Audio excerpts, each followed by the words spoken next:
Assalamualaikum warahmatullahi wabarakatuh. Sana marilah kita berpikir secara rasional, secara ada nilai historis teologi, ya, ada realita, ada kebenaran, ada sains, ada ya. Awak go maisok udara nan samo di ruangan nan samo atau nan samo di bumi nan samo. Itu kalau berpikir inyo awak go kakanai hal nan buruk de angin.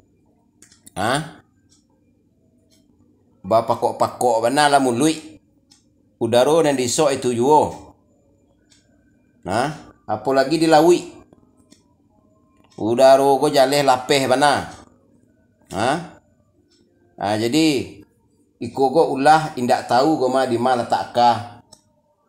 Nan tahu selama ko cuma di mana tak utak. Marasuan pikiran itu dan nada do salah mogonya dan mempengaruhi pola niat, pola pikir, pola perasaan, pola kalau akal go yo harus tahu di mana letak sana.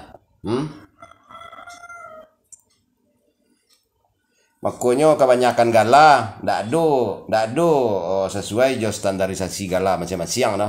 Apa-apa yang lah di pabuek itu.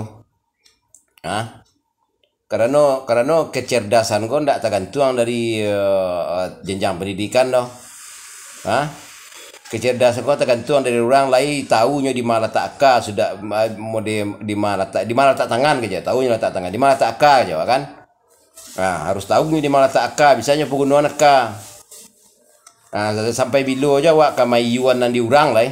Mayuan nan di orang taruh yo babue ko tu sesuai nan kandak orang nan kandak awak mah. Sampai bilo ka maingkari hati nurani, sampai bilo ka ndak ka pakai akal tu. Banyak kalau di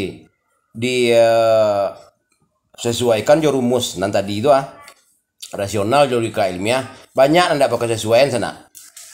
Sange jaleh bana segala sesuatu nala apa buek selama koko sesuaikan dak urang aja nyo nan lalu nan dia awak ndak do dong. Sampai bilo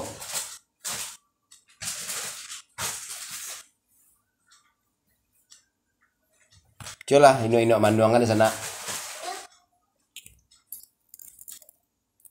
Kalau kau dipikir menular lewat udara, lewat barang nan dipaci urang, awak aku makhluk sosial.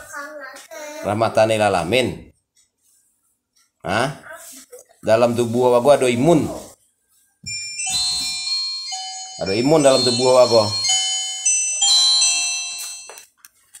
Maaf sana segitulah dulu. Halo, assalamualaikum.